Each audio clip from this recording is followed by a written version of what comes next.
Well, Tim, let me start by saying that it's great to see you again. Like a lot of people, we've been displaced and are working from home and not really interacting with our coworkers and colleagues there that we've been used to. And I know that you've been spending a lot of your time the way that all of us have, helping customers make this transition, working directly with them to refactor how they do things and figure out how to adapt to this new, hopefully temporary model or situation that we're in. What I'm hoping to accomplish here today is to turn this into like a one-to-many kind of thing where we can take a lot of those questions you've been getting, a lot of discussions you've been having, and sort of flesh them out here today. But before we do that, actually what I'd like to do is turn the clock back or turn the calendar back several weeks before this happened, because a lot of the solutions, a lot of the workflows that you've been talking about with customers are things that Avid has had in place for a while or have rolled out over time. And I guess what I want to know is when you were talking to them at the time before this became I need to do this situation, what kind of questions did they have? How aware were they of these type of solutions, and how much education did you really have to do to make people aware of what's possible with these cloud-based solutions? Yeah. So, hey, Matt, it's great to see you too. It's been a few weeks here.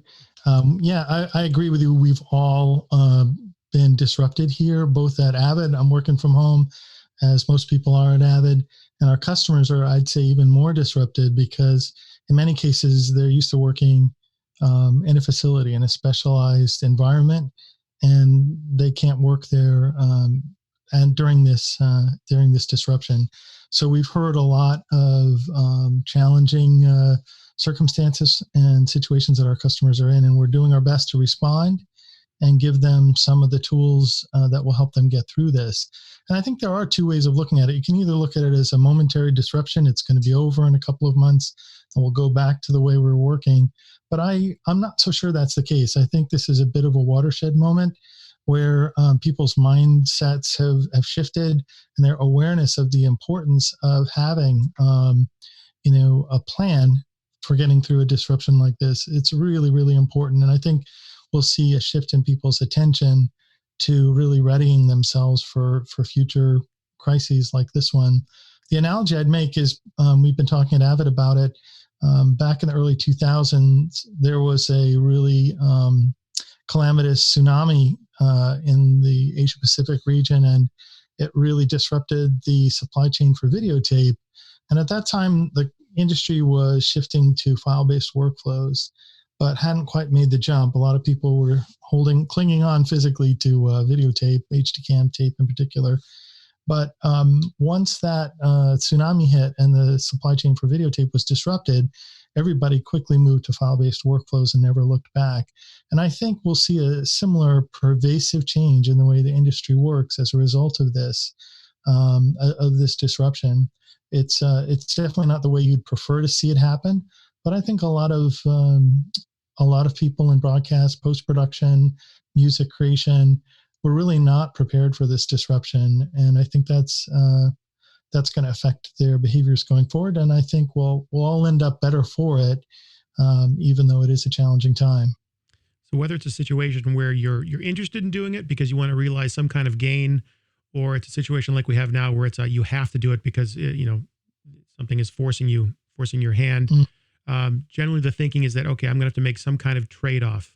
And the variables that are usually in play are, well, first, performance. People are, of course, very concerned about their performance in all its, ways it manifests itself. The performance of the creative tools, how fluid they are, the performance of the synchronicity between different creative team members, how well the solution scales, the price associated with scaling that. Generally, when people are talking to you about these kind of things, how do you explain to them, what's possible and what they might be giving up, or in some cases, are they actually giving anything up? Are they getting things that they never even realized they could have? Yeah, so there's always a bit of a give and a get in these situations. When you want more flexibility and more agility, you tend to trade some things off. But I would say that overall, customers will benefit from exploring that continuum. So if you're used to, let's say, commuting to a facility, working in an edit suite, and you've got a great specialized environment, maybe you can do surround monitoring. You may have like a calibrated monitor and bunch of peripherals, and it's a nice setup. Maybe it's at a good, it's painted properly, a good color temperature for color grading, etc. You're not going to get that at home. You're not going to get that at home exactly. But can you access your editing tools? Yes, you can do that from a laptop, from a home computer. You can use solutions like a Media Composer Cloud Remote to actually connect with a facility, stream content from the facility directly into your timeline. You can work with local content. It can upload local content in the background to the facility. So Cloud Remote is a really nice compromise. And if you have the wherewithal to build a nice edit suite at home, you could have that full environment. But at minimum, you get the same responsiveness and interactivity and tool set that you're used to, even though the environment may not be what you're used to. So that's one option. Another option that we've seen a lot of adoption from Avid customers over the last couple of years is Media Composer Cloud VM. And that's where you virtualize your Media Composer workstation, and you actually run a number of Media Composers in a server, and then you basically stream the user experience to the edge. So in that scenario, you connect in. It's essentially remote desktop on steroids, if you will. So you connect into your Media Composer and the Nexus, and everything's still in the facility. It's just your experience of it is remote. And there you have really a lot of benefits. You have the exact same workflow. You have the same ability to share content. You have the same plugins and everything. You're just using the same Media Composer you would in the facility. You're remote from it, and that means you have to have a decent internet connection. But if you do, you have really good interactivity. You give up some things like the ability to work with a control surface if you're using desktop virtualization, or maybe surround monitoring. But you, generally speaking, you have that flexibility. And we've seen some customers adopt solutions like Media Composer Cloud VM even before this crisis, and they really raved about it because they discovered they could go home for dinner in the evening, and if they got notes from the producer at 7 p.m., they could log in from home, make the changes, and then go back to spending time with their families. Whereas in the past, they'd be stuck there in the edit suite waiting for those last minute changes before the deadline. So I think there are a lot of possibilities out there. There are always trade-offs in performance and cost, but at a time of crisis, making sure you have the flexibility to adapt the way you're working is really priceless. So generally what happens when something like this takes place, people, they go with what they know. And what I'm seeing a lot of them, which I'm sure you're seeing a lot of, is redundant setups. People are, it's no problem to run Media Composer at home. You can get a license for Media Composer, run on your laptop. People do it all the time. That's not a big deal. The challenge there becomes the synchronization and the sharing of media. So I'm seeing a lot of, they're having to make redundant copies of drives. Everyone's going home with their local drives, and everyone has a matched set of drives. And to collaborate, they're basically sharing metadata, which you can do. It's not elegant, but because of the way that the media management works in Media Composer, it's possible to share bins, share projects. You have to do a little mental overhead in terms of, keeping track of who did what, but it's possible. What would you say to people that are trying to do that? What do how would you pitch them on, there's a better way of doing this, and you're going to gain this and only give up, a little of that? Yeah, so there's definitely a gamut of options. As you say, it's kind of like if you're working and you're emailing someone a document, they're making revisions, they're emailing it to you, and maybe there are several people doing that. It's very easy to get out of sync unless you work serially. And, content creation professionals are not really excited about working serially. They're used to working more collaboratively.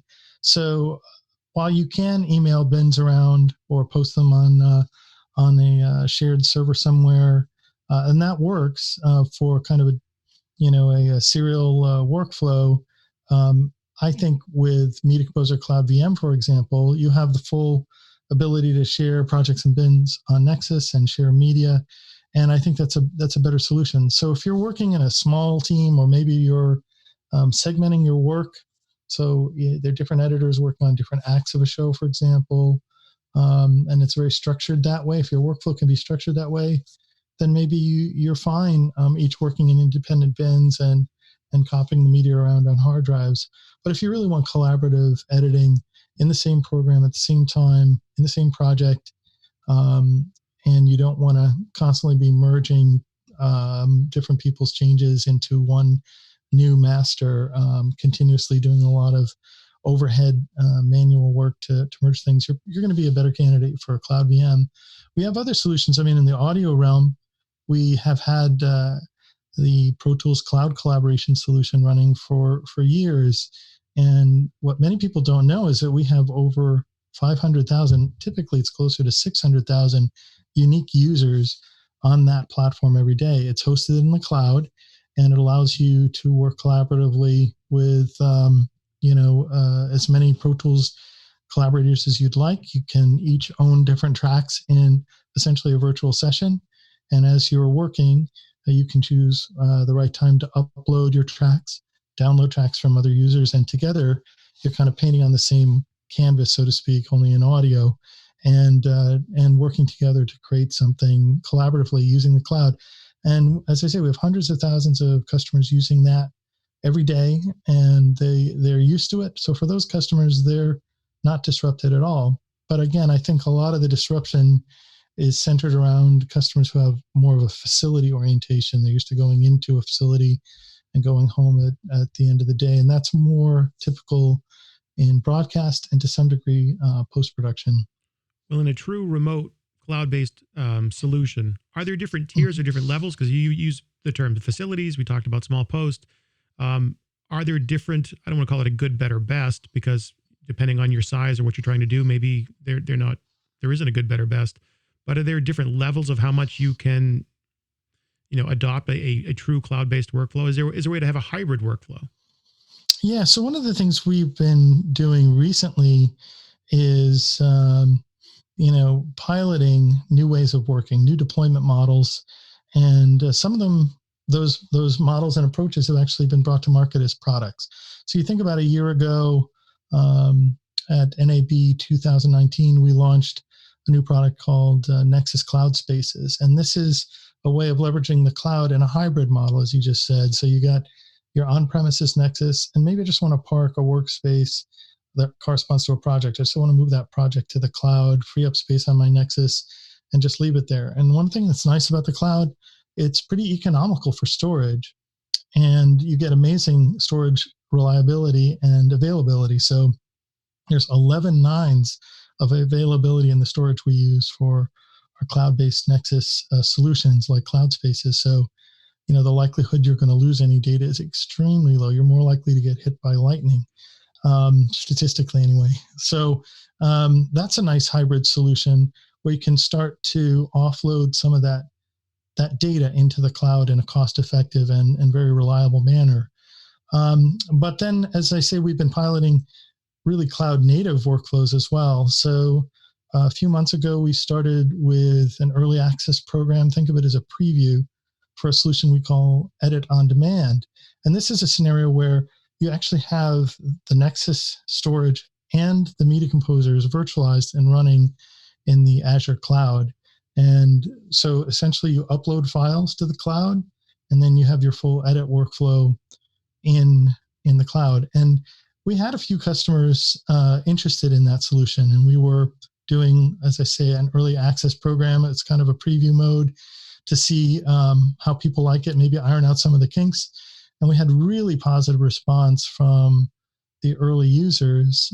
But since the COVID-19 crisis became more of a global phenomenon over the last month or so, there's been tremendous interest in that. And so we're onboarding more and more customers. And we even, as of today, have one customer using it in production. So it's really, I know it's accelerated for our customers, the urgency of adopting remote and cloud workflows. But for Avid, it's really accelerated the urgency with which we're developing these products and bringing them to market. So this is not in our timetable. It was not part of our plan to have customers using Edit on Demand in production in March. It was going to be later this year. So that urgency for customers is translated into urgency on the product development side as we try to take care of those customers. But there are a lot of different models, hybrid models, as you say, cloud-only models, and then keeping a facility mindset, but enabling remote access to a facility. And then there's the full distributed model like we have with Pro Tools Cloud Collaboration. So depending on the kind of production you're doing, kind of work you're doing, there are different solutions available. We're just seeing a lot more interest in those solutions now. And I'm excited about it because we're seeing more adoption and getting more feedback. So we talked a lot about, the mechanics, the technology behind this, and the economics of it.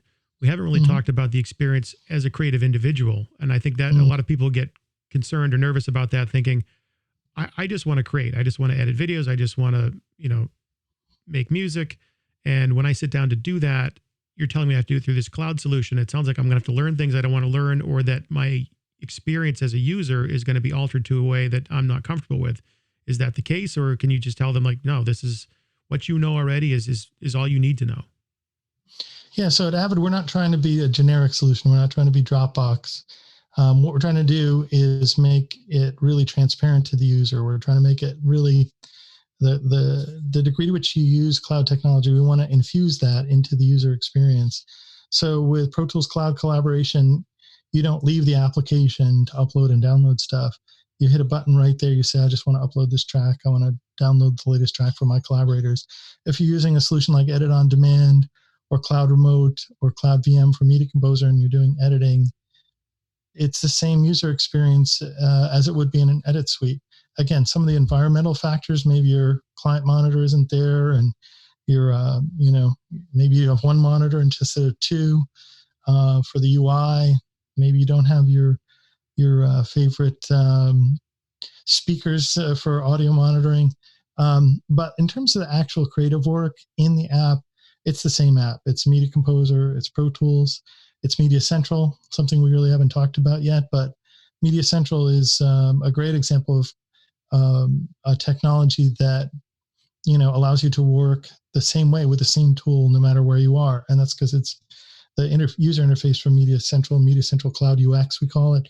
It's browser based, it's HTML based, and I can just launch a browser here, Chrome browser on my home laptop, and if I can log in to the system because I have credentials, it's just as though I was working in the facility. If I'm needing to check stuff at night, or if I'm disrupted because I have to be at home for something like COVID-19, or even because I've got a sick child at home or some other reason, we're trying to create the tools that really persist in the creative experience and make it completely transparent to the users. Wherever you are, you're using the same tools. And if we're giving you access to new functionality for, let's say, synchronizing your data to the cloud, uploading, downloading, accessing content, we want to build that right into the user experience in the tools. We don't want you going to some separate user interface and doing a bunch of kind of manual, non-creative tasks. We're trying to optimize the amount of time our users are creative and take away that kind of mindless file wrangling that gets in the way of creativity. Well, you started our talk off describing this as a watershed moment, and that you didn't think things would revert back to the way they had been. Once, for lack of a better term, this is over, where do you see the industry evolving, whether it's, audio or video or broadcast? Is it the kind of thing where there's going to be less capital expenses, less physical expenses, less real estate? I don't have so much a large facility anymore. I might have a small studio where I do my specialized finishing and packaging, and then I have a lot of editors deployed possibly all over the world doing, creative editorial. Is that what you see, or what do you see for the next step for the industry after this? So that's a great question, and I'll probably regret saying anything right now because it'll come back to haunt me in a year or two. But I'm willing to go on record here and stick my neck out a little bit. I do think that we're going to see a new normal. Right now, I don't think we're at the new normal yet. We're in what I call the new abnormal, and that's where we're just coping. We're getting through it. But I think what will emerge is something more like a new normal, and that will be where we've all spent enough time embracing and exploring new ways of working that they will no longer seem foreign to us, and then we will incorporate them into our standard working models. And that means that, I think people will be more fluid about where they work. That's the primary change I'm expecting to see. And what I think will be imperative is for tools vendors like Avid and engineers who support our creative teams, customer sites, we're going to have to embrace a more distributed model. People will expect it, and they will also invest in it because they want to be prepared for future disruptions. But I think as they get used to it, they'll find it's a better way of working, to work more distributed. You'll see less concentration in facilities. And so take news production. We have a lot of news gathering organizations using Avid tools. It's going to be better in the long term. They're going to have their journalists, they're going to have their producers out in the field where the news is happening, because they're going to be used to working remotely and working in a distributed way. Again, post-production, already a highly distributed, collaborative process. I think we can go to that next level of creativity and efficiency if we can evolve the infrastructure that supports that creative process.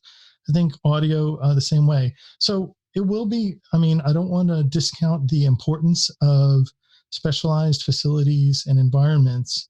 When we think about moving news production to the cloud at Avid, I sometimes make the joke, well, until you can get the newscaster, the actual human being, and the camera into the cloud, there's still going to be an on-premises footprint. There's going to be a studio there. There's going to be some infrastructure around that. There's going to be a production switcher, microphones, lights, etc. So we're never going to virtualize everything. The same is true in post-production. If someone's mixing feature film, they're going to need to be in a calibrated room. They're going to need to be at a big S6 console, and they're going to need all the bells and whistles. So I think we'll still see, indefinitely, and should embrace the reality that these specialized environments will continue. But I think more and more of the roles in the workflow who've historically worked in facilities will experience the freedom to work wherever they want. And the data will find them where they are, because we'll automate the tools to move that data to them.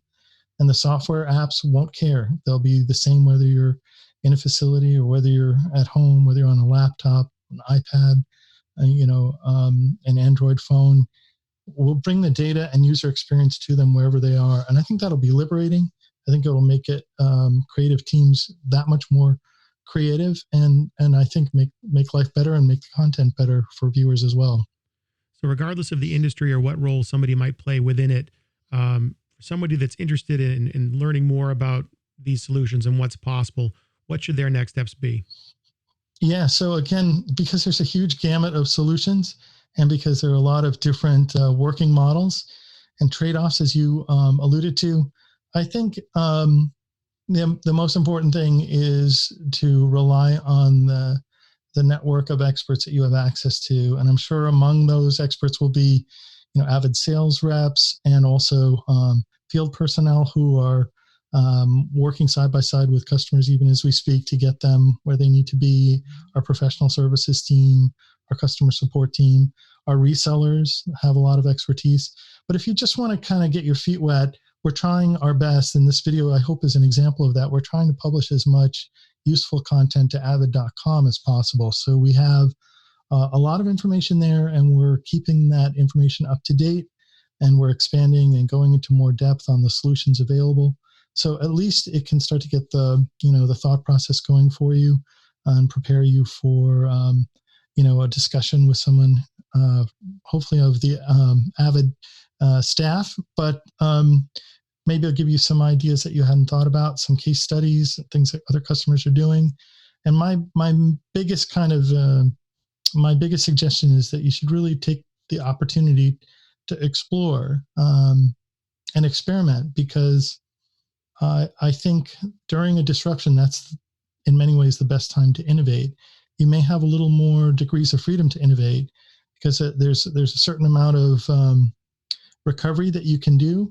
But beyond that, there's, I think, a responsibility and a requirement to look at the options and embrace them. So again, I'm excited about the innovation we're doing, but I'm also looking forward to seeing what customers do with that innovation and what feedback they have, so we can make our solutions even better. Well, Tim, that was a lot of great information. I learned a lot. I appreciate you taking the time to do it. And I definitely look forward to the time when I can ask you these questions in person again. Yeah, that'll be nice when you're just downstairs in the same building instead of, at home somewhere over a webcam. But thank you very much, Matt. You got it. I hope it's soon. Yeah, me too.